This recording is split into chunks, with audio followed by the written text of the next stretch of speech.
신약 성경의 저자들의 기록 목적과 차이점에 대해서 음, 어,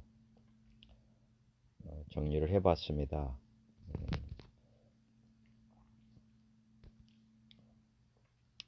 아, 이 신약 성경이 어떻게 기록되었느냐, 이 내용을 보시면 신약의 맥을 잡는 데 큰 도움이 될 것으로 생각이 됩니다. 제자들에게 확실한 믿음을 가지게 한 결정적인 사건이 믿음의 승부수가 있었습니다. 예수님께서 죽고 부활하시지 아니하셨다면 제자들의 믿음은 헛것이 되었을 것이고 3년 반 동안 주님을 따라다니며 들었던 말씀들 또한 전해지지 못했을 것이라고 저는 생각합니다. 제자들이 온전한 믿음을 갖게 된 핵심 사건은 십자가 죽음이 아니라 바로 예수님의 부활을 직접 목격한 것으로 인한 것입니다. 바로 모든 사람이 믿을 수 있게 하는 하나님의 승부수는 요나의 표적 사건인 부활이고, 예수님은 확실한 믿음을 주기 위해 영원한 증거를 남기고 승천하셨습니다. 제자들은 예수님의 부활을 목격한 이후에 예수님을 사람, 선지자, 선생 등으로 보던 관점에서 성경대로 오신 하나님이시고 전능하신 하나님의 아들, 창조주로 보게 되었다고 고백합니다.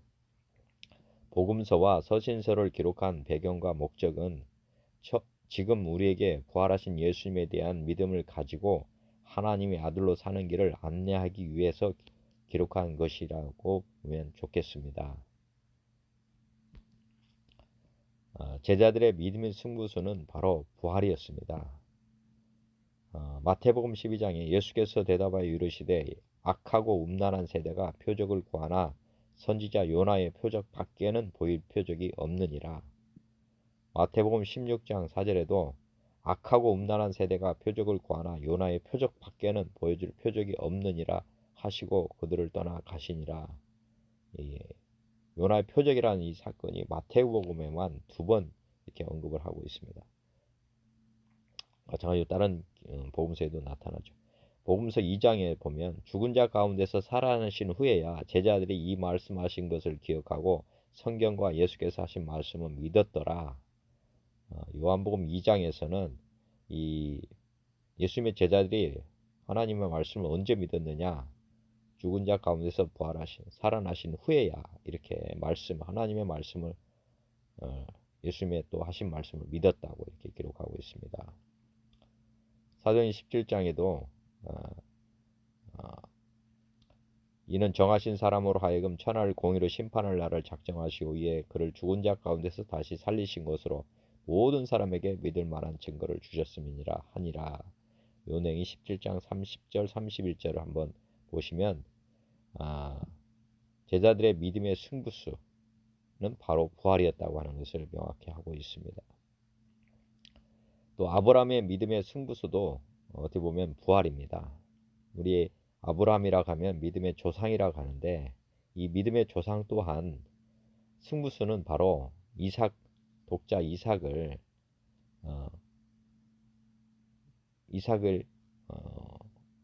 번제물로 바치라고 하신 하나님의 명령에 순종할 때 그때 아브라함이 가졌던 믿음이 뭐냐면 히브리서 11장 17절에 아브라함은 시험을 받을 때 믿음으로 이삭을 드렸으니 그는 약속들을 받은 자로 돼 그 외아들을 드렸느니라. 그에게 이미 말씀하시기를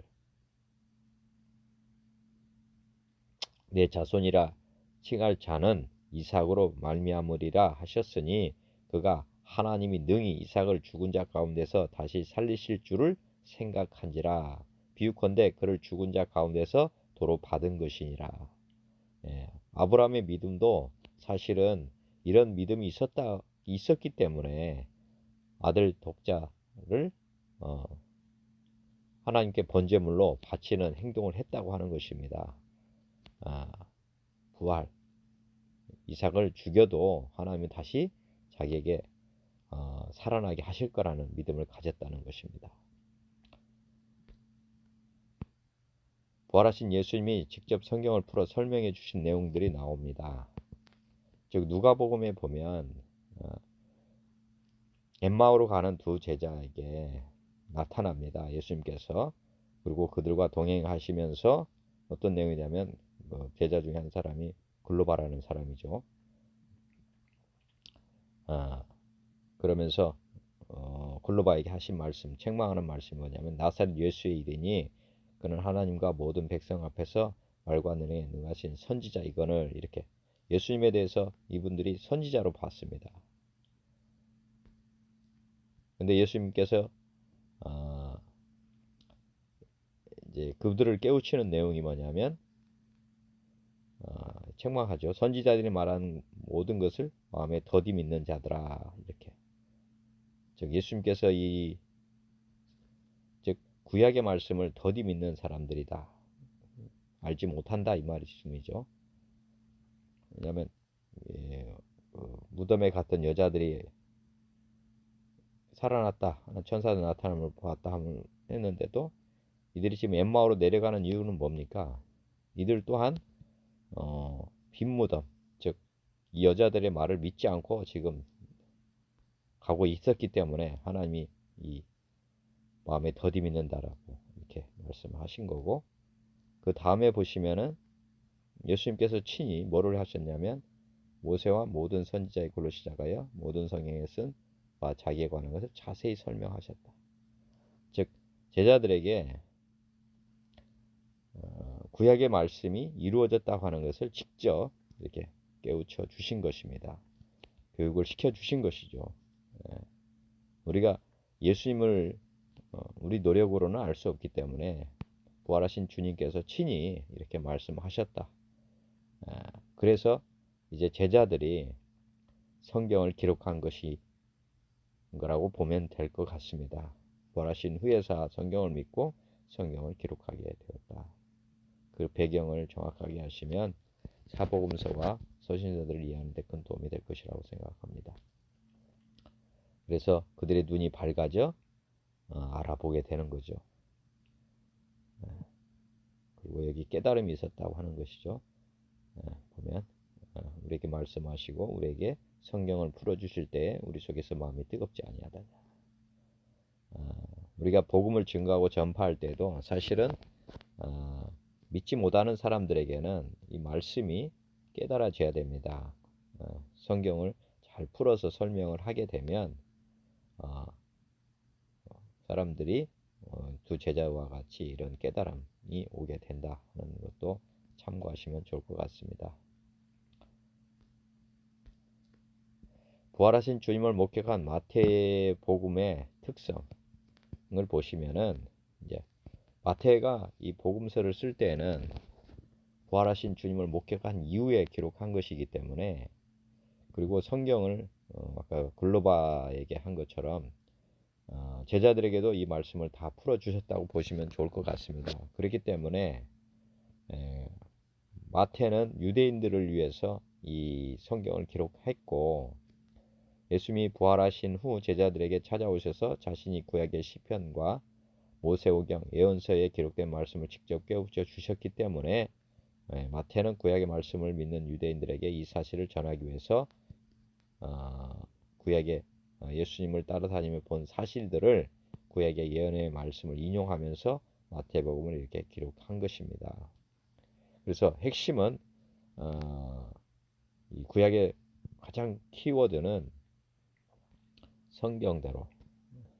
키워드는 뭐냐면 이 성경대로입니다. 성경대로 오셨다. 예수님은 성경대로 아브라함 후손으로 오신 메시아다. 유대인의 왕이다. 주권자 예수님은 성경대로 태어나셨고 성경대로 사셨고 성경대로 죽으셨고 성경대로 부활하시고 예수님의 말씀이 하나님의 말씀을 확신하고 이를 복음서에 쭉 기록을 했다.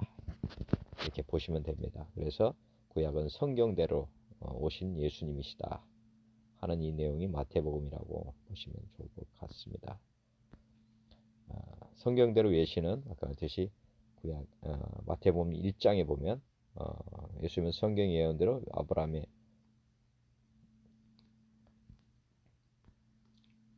약속이 성취됨을 기록하기 위해서 믿음의 조상 아브라함의 족보부터 이렇게 시작하고 있고, 저도 왜 복음 마태복음에 왜 이 족보가 나오나 잘 이해를 못했는데 이 배경을 이해해 보니까 너무 쉽게 이해가 됐습니다. 그리고 그렇게 기록할 필요가 있었다는 것을 알게 되었습니다.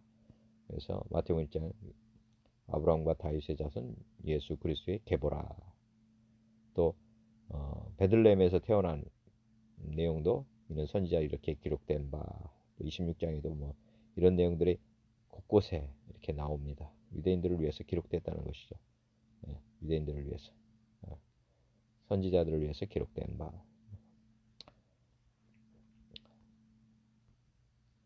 그래서 마태복음은 이런 맥락에서 기록이 됐다. 이것을 이해하시면 좋을 것 같고요.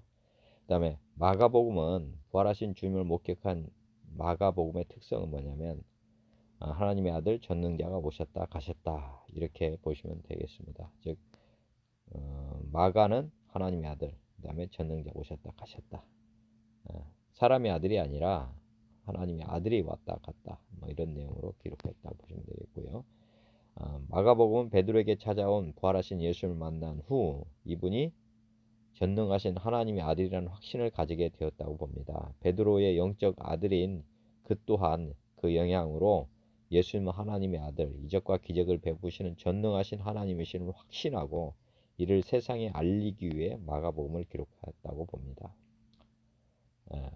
즉 다시 말하면 베드로에게 마가는 누구냐면 내 아들 마가라 이렇게 베드로전서 5장 13절에 나옵니다. 그래서 베드로는 누구 못지않게 마가는 베드로의 영향을 많이 받았고 또 마가는 또 사도 바울과도 사역을 같이 한 것으로 보면 이 사도 바울과 베드로의 영향을 받고 아마 이 마가복음을 기록한 것으로 보면 좋겠습니다.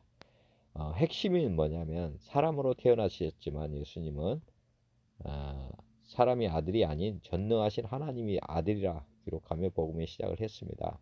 즉 마가복음 1장 1절에는 하나님의 아들 예수 그리스도의 복음의 시작이라. 하나님의 아들 예수 그리스도임을 명확히 했습니다. 그리고 마가복음의 특성은 아까 전능자라는 관점에서 기록이 됐기 때문에 1장부터 기적과 이적을 베푸시는 하나님으로 쭉 묘사가 됩니다. 그래서 마가복음 특성은 이 마가복음 전체적으로는 사실 이적과 기적이 가장 많이 기록된 그런 성경이 아닌가 생각이 되고요. 그 다음에 전능자가 이 땅에 오셨다 가셨기 때문에 아들을 믿는 자에게 여기 마가복음 16장에는 그 온천에 다니며 만민에게 복음을 전하라고 하셨고 하나님의 아들을 믿는 자들에게도 표적이 따르리라 약속하시고 제자들이 전파할 때 말씀대로 주께서 역사하사 말씀을 확실히 증언하셨음을 기록했습니다. 즉 전능자가 이 땅에 오셨다 가셨고 하나님의 아들만 전능하신 게 아니고 아들을 믿는 자에게도 이런 표적을 따를 것이라고 해서 믿는 자들에게도 전능하신 하나님의 능력이 같이 나타난다 하는 내용의 기술이 일어나고 있습니다. 마가복음 1장 24절 나사렛 예수여 우리가 당신과 무슨 상관이 있나이까 우리를 멸하러 왔나이까 나는 당신이 누구인지를 아노니 하나님의 거룩한 자니이다. 다 놀라 서로 물어 이르되 이는 어쩜이냐 권위 있는 새 교훈이로다. 더러운 귀신들에게 명한즉 순종하는도다 하더라. 곧 아병이 그 사람에게서 떠나가고 깨끗하여진지라. 마가복음 16장 15절 또 이르시되 너희는 온천에 다니며 만민에게 복음을 전파하라. 믿고 세례를 받는 사람은 구원을 얻을 것이요 믿지 않는 사람은 정죄를 받으리라. 믿는 자들에게는 이런 표적이 따르니 곧 그들이 내 이름으로 귀신을 쫓아내며 새 방언을 말하며 뱀을 집어올리며 무슨 독을 마실지라도 해를 받지 아니하며 병든 사람에게 손을 얹은즉 나으리라 하시더라. 주 예수께서 말씀을 마치신 후에 하늘을 올려지사 하나님 우편에 앉으시니라. 제자들이 나가 두루 전파할새 주께서 함께 역사하사 그 따르는 표적으로 말씀을 확실히 증언하시니라. 마가복음의 특성입니다. 즉 전능하신 하나님이 오셨다 가셨고 믿는 자들에게도 동일하게 전능자의 능력이 나타난다 하는 내용을 확신 있게 적었습니다.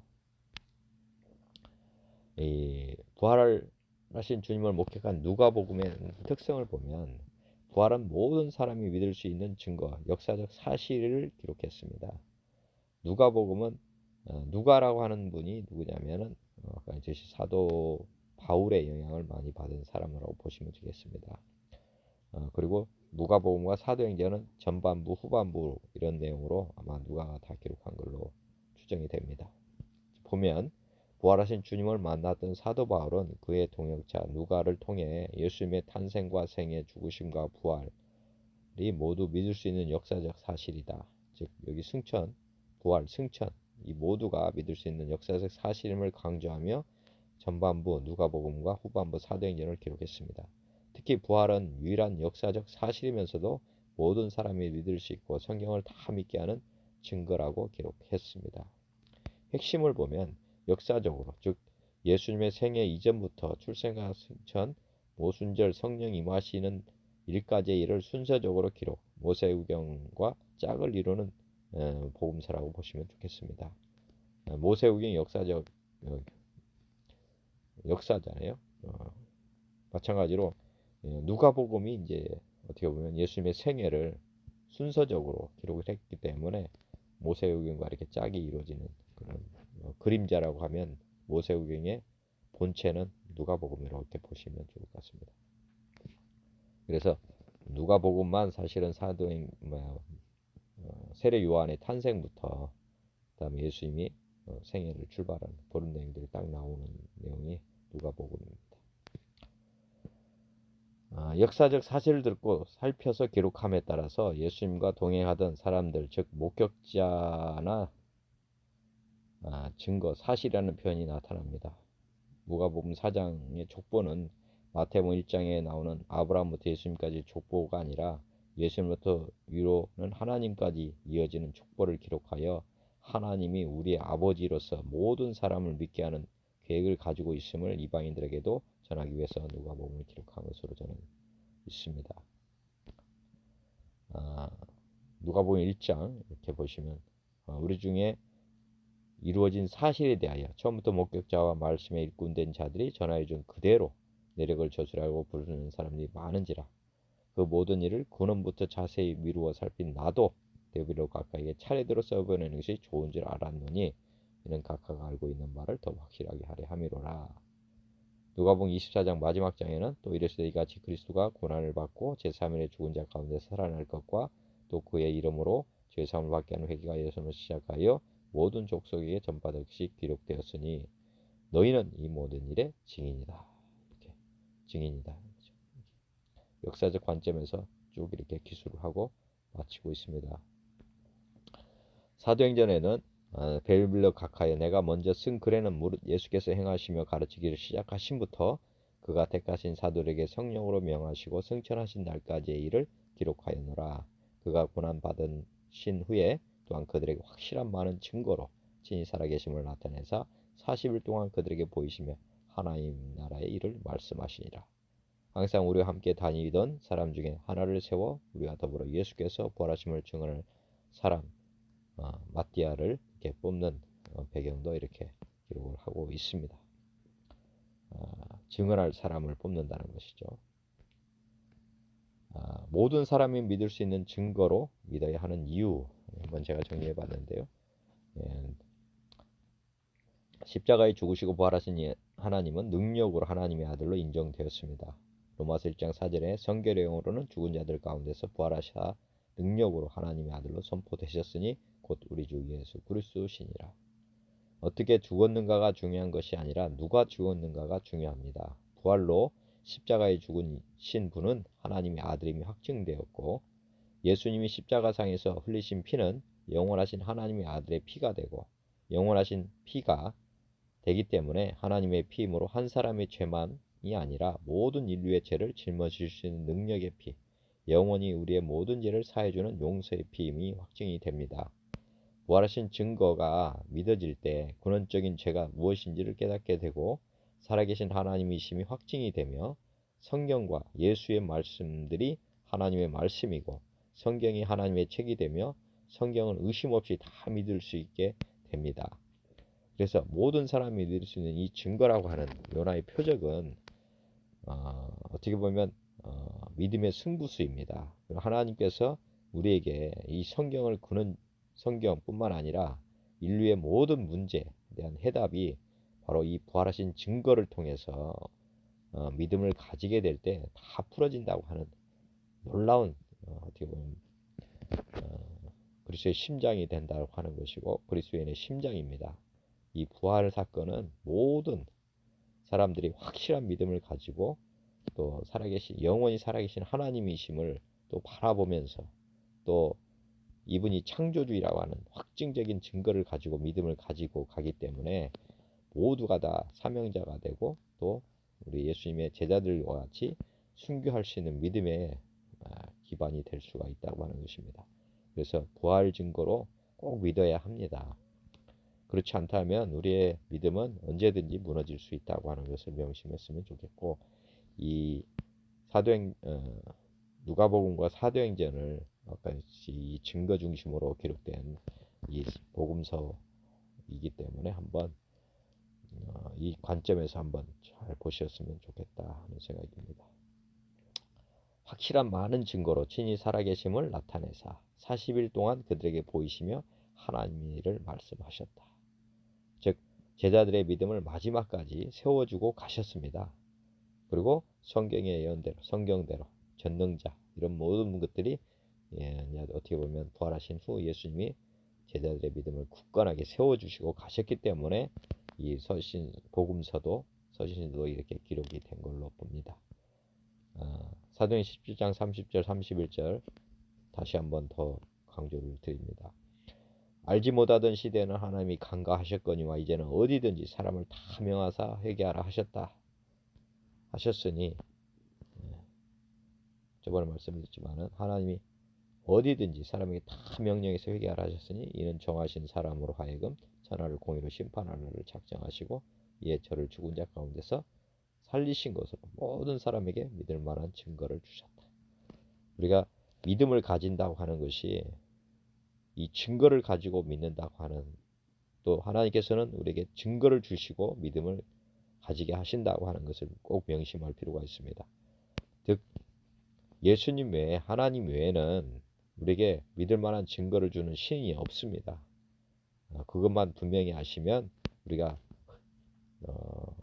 우상을 섬기는 어리석음을 범하지는 않을 것으로 생각이 됩니다. 왜냐하면 증거가 없다면 지옥으로 우리를 보낼 수 있는 근거도 없습니다. 하나님께서도 재판관의 입장에서 우리를 심판하신다고 했는데 공의로 심판을 하를 작정했다고 그랬잖아요. 심판을 할 때 사형에 해당하는 극형은 증거가 명확해야만 이루어지는 것입니다. 하나님께서 우리에게 믿을 만한 증거를 주지 않고 안 믿었다 해서 사형에 해당한다면 지금 이 세상의 재판도 그런 식으로 하지 않기 때문에 하나님도 하실 수 없다고 봅니다. 하지 않으시는 분으로 저는 이해합니다. 그런데 믿지 않는 게 죄가 되고 믿지 않는 그 죄로 말미암아서 지옥에 보낸다 할 때는 우리에게 믿을 수 있는 증거를 이미 주었다 이렇게 확신하시면 좋겠습니다. 우리가 그 믿음을 갖지 못해서 가는 것이지 즉 믿을 만한 증거를 주셨음에도 그거를 거부하기 때문에 우리가 지옥에 가도 할 말이 없게 하나님께서 만들으셨다 이렇게 보시면 좋겠습니다. 그래서 믿을 만한 증거를 우리도 전파해야 되고 전파하지 않으면 우리에게 또 책임이 따릅니다. 그래서 반드시 이 부활의 증거로 우리의 믿음을 가져야 된다. 그리고 이 부활의 증거로 많은 사람들에게 전파해야 된다 하는 것을 명심했으면 좋겠습니다. 사도행전 2장에도 이스라엘 사람들아 이 말을 들으라 너희도 아는 바와 같이 하나님께서 나사렛 예수로 큰 권능과 기사와 표적을 너희 가운데서 베푸사 너희 앞에서 그를 증언하셨느니라. 그가 하나님께서 정하신 뜻과 미리 하신 대로 내준 바 되었거늘 너희가 법없는 자들의 손을 빌려 못 박아 죽였으나 하나님께서 그를 사망의 고통에서 풀어 살리셨으니 이는 그가 사망에 매여 있을 수 없음이라라. 사도행전 2장 32 이 예수를 하나님이 살리신지라 우리가 다 이래 증인이로다. 증언, 증인 뭐 이런 내용들이 이제 사도행전과 또 아까 누가복음의 이제 역사적 관점에서 누가가 이렇게 기록을 했기 때문에 이런 용어들이 사용이 되고 있습니다. 아까 이제 사도행전 2장 36절도 이 베드로가 설교하면서 이스라엘은 온 집은 확실히 알지니 너희가 십자가 못 박은 예수를 하나님의 주와 그리스도가 되게 하셨느니라 하니라. 그들이 이 말을 듣고 마음에 찔려 베드로와 다른 사도에게 물어 이르되 형제들아 우리가 어찌할꼬 하거늘 베드로가 이르되 너희가 회개하여 각각 예수 그리스도의 이름으로 세례를 받고 죄 사함을 받으라. 그리하면 성령의 선물을 받으리니 이 약속은 너희와 너희 자녀와 너희 먼데 사람 곧 우리 하나님이 얼마든지 부르신 자들에게 하신 것이라 하고 또 여러 말로 확증하며 권하여 이르되 너희가 이 폐역한 세대에서 구원을 받으라 하니. 사도행전 17장 3절의 뜻을 풀어 그리스도가 해를 받고 죽은 자 가운데서 다시 살아나야 할 것을 증언하고 이르되 내가 너에게 전하는 이 예수가 곧 그리스도라 하니. 우리 증인의 입장에서 전파를 하고 있다는 것입니다. 우리가 복음 증거한다고 하는 것은 어떻게 보면 증인이 되지 않으면 안 된다 이렇게 보시면 좋을 것 같고요. 증인이 될 때 사도 바울이 확 변해 가지고 복음을 전했지 않습니까?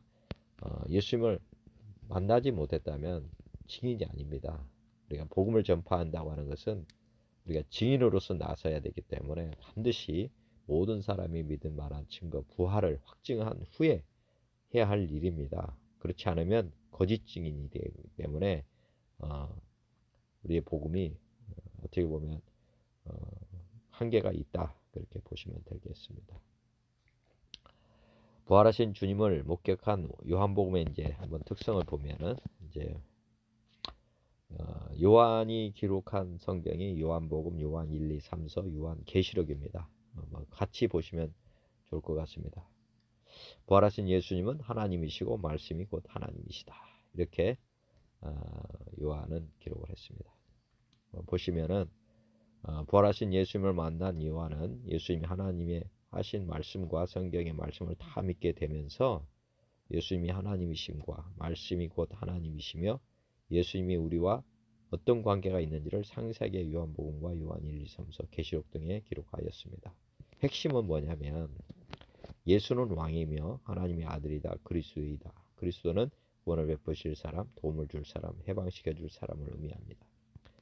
그래서 예수님은 누구신가에 대한 것을 요한은 기록을 많이 했습니다.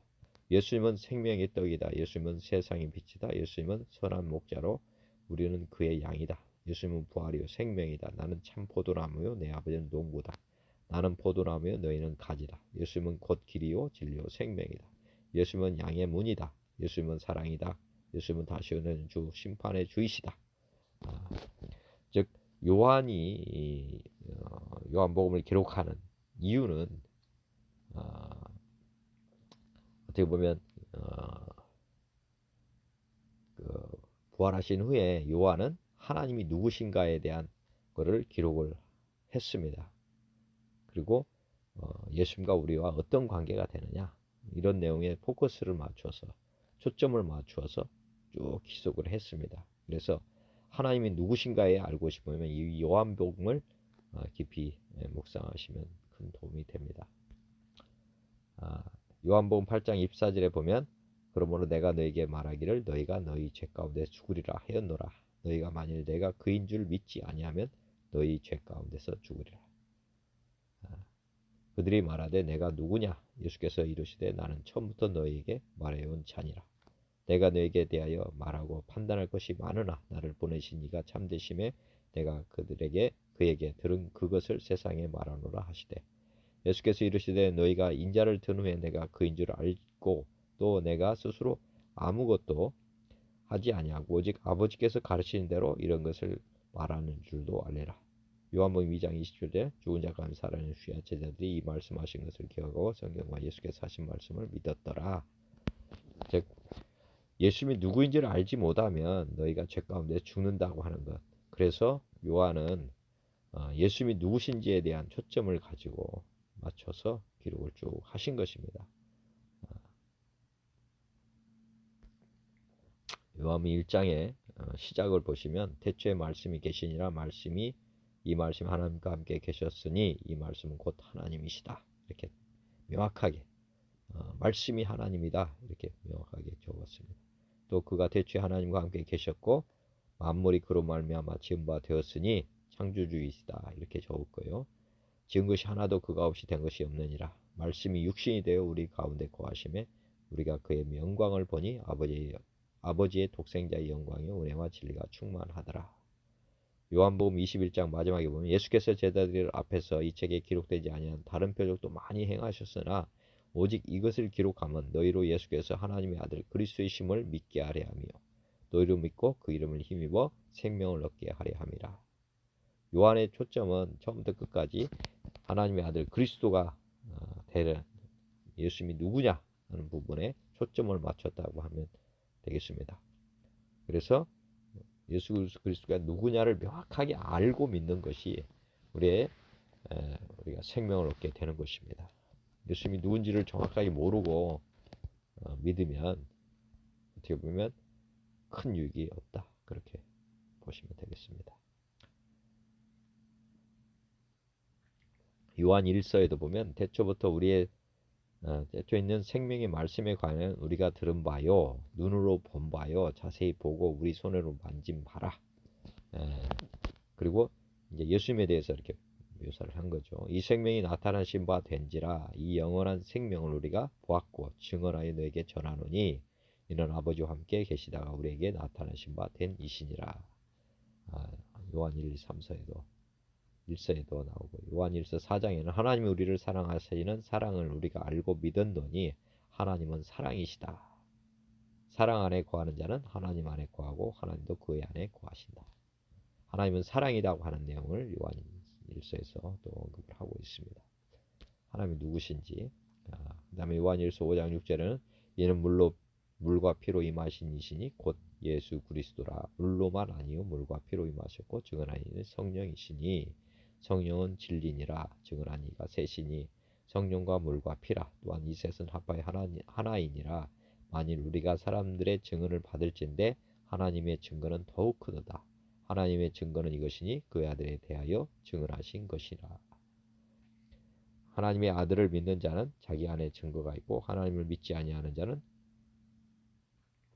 하나님을 거짓말하는 자로 만드나니 이는 하나님께서 그 아들에 대하여 증언하신 증거를 믿지 아니하였음이라. 또 증거는 이것이니 하나님 우리에게 영생을 주신 것과 이 생명이 그 아들에 있는 그것이니라. 아들이 있는 자에게는 생명이 있고 하나님의 아들이 없는 자에게는 생명이 없느니라. 내가 하나님의 아들의 이름을 믿는 너에게 이것을 쓰는 것은 너를 하여금 너에게 영생이 있음을 알게 하려 함이라. 즉 우리가 예수님이 누구신지를 정확하게 모르면 구원을 우리가 죄 가운데 죽는다고 아까도 했죠. 그래서 여호와 증인이라든지 뭐 유대인들이 구원을 받지 못하는 근거는 사실 성경에 예수님이 누구신지를 모르기 때문에 그렇습니다. 아들이 없는 자에게 생명이 없다. 이렇게 명확하게 하고 있는 것이죠. 요한계시록에서도 요한은 하나님의 말씀과 예수의 증거 곧 자기가 본 것을 다 증언하였다. 그리고 22장 마지막에 내가 이 두루마리 예언의 말씀을 모든 사람에게 증언한다.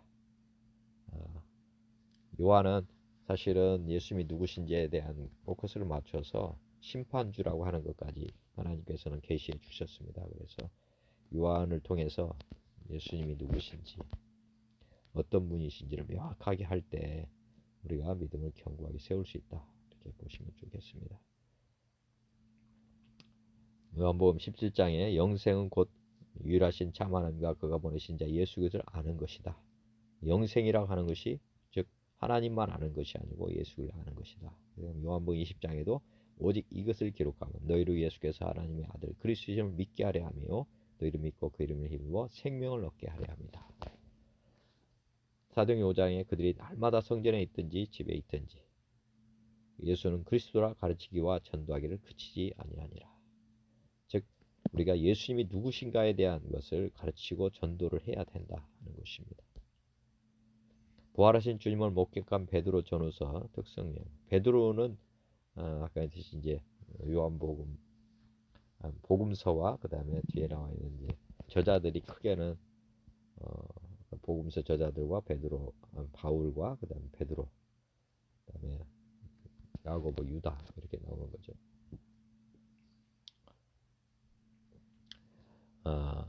베드로전서 1장 3절에서는 우리 주 예수 그리스도의 아버지 하나님을 찬송하리로다. 그의 많으신 긍휼도 우리 예수 그리스도를 죽은 자 가운데 부활하게 하심으로 말미암아 우리를 거듭나게 하사 산소망이 있게 했다.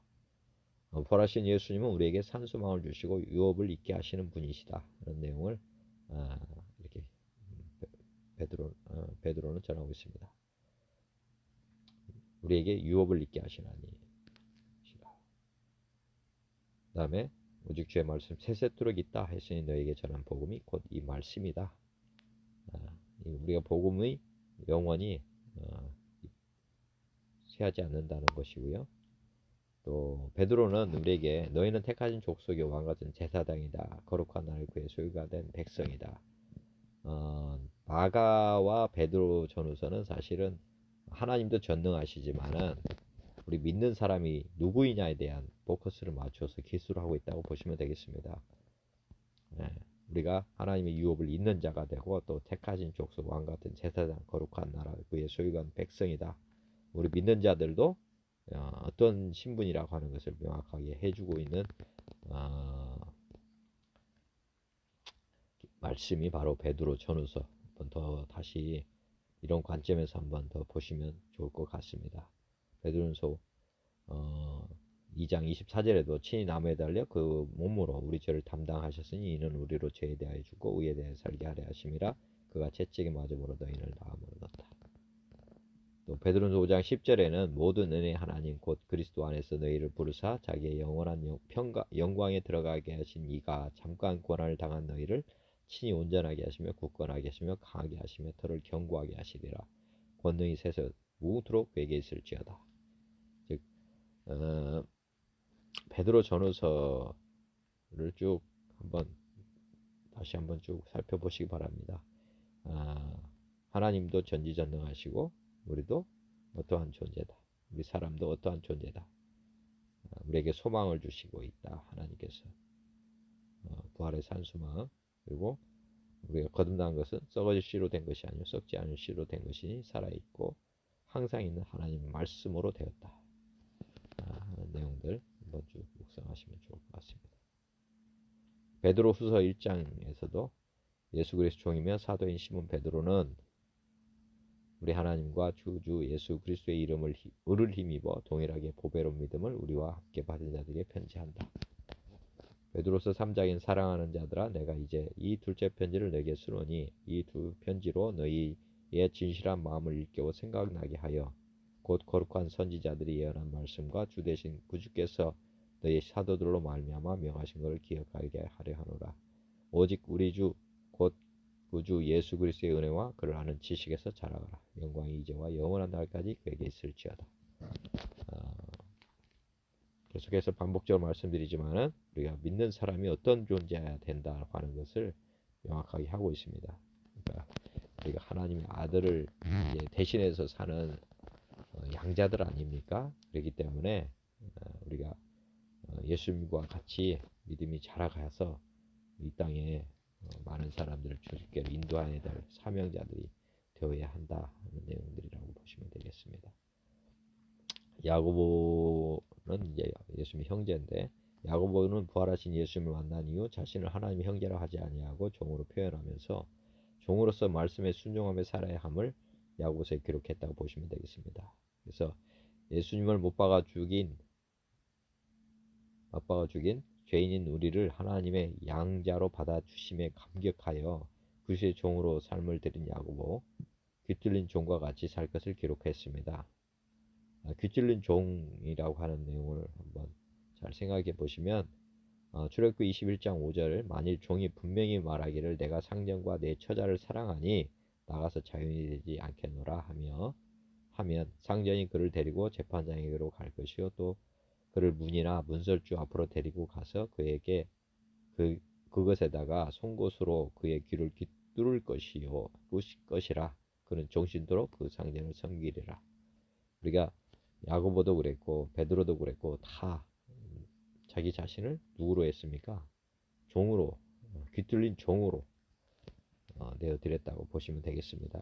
우리도 또한 사실 따지고 보면 우리가 예수님을 죽인 살인자들 아닙니까? 그런데 하나님께서 크신 사랑으로 우리 살인자들을 양자로 이렇게 드려주셨습니다. 그래서 믿는 사람들은 예수님이 다 주인이 되는 것이고요. 또 다 사명자가 되는 것이고, 여기서 말하는 것은 귀뚫린 종이 되는 것입니다. 우리는 하나님을 위해서 사는 것이지 우리를 위해서 사는 것이 아닙니다. 살아도 주를 위하여 죽어도 주를 위하여. 로마서 말씀들을 다시 한번 묵상해 보면 우리는 다 그렇게 하나님의 종으로 살아가야 된다고 하는 것으로 보시면 됩니다.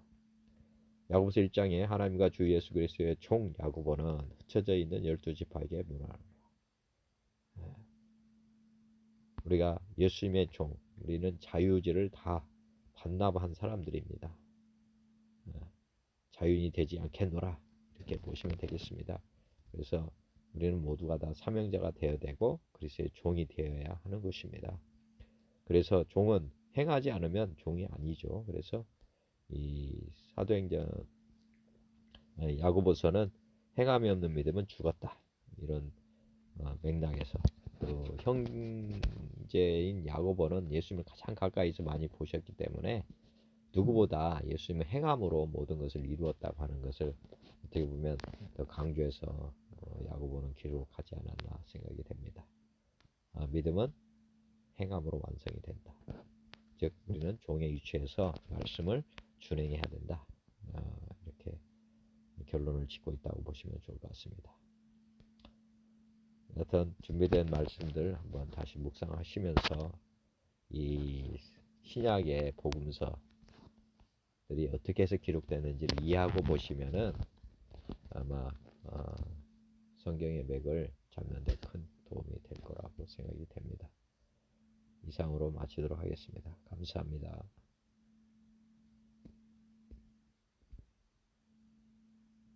하나님 아버지 고맙고 감사합니다. 제자들 관점에서 그리고 예수님 부활하신 후에 제자들에게 성경을 다 풀어주시고 자신이 누구인지를 계시하여 주심으로 말미암아서 신약이 성경이 기록된 것을 보게 하심을 감사합니다. 부활의 확증을 가지고 성경이 기록됐다는 거 하는 것을 다시 한번 늘 생각하면서 이 신약 성경을 볼 수 있게 해주시고 주님께서 맥을 잡을 수 있도록 더 도움을 주시옵소서. 그래서 말씀대로 우리가 살아갈 수 있는 힘을 얻게 하여 주옵소서. 예수님의 이름으로 감사하며 기도 올리옵나이다.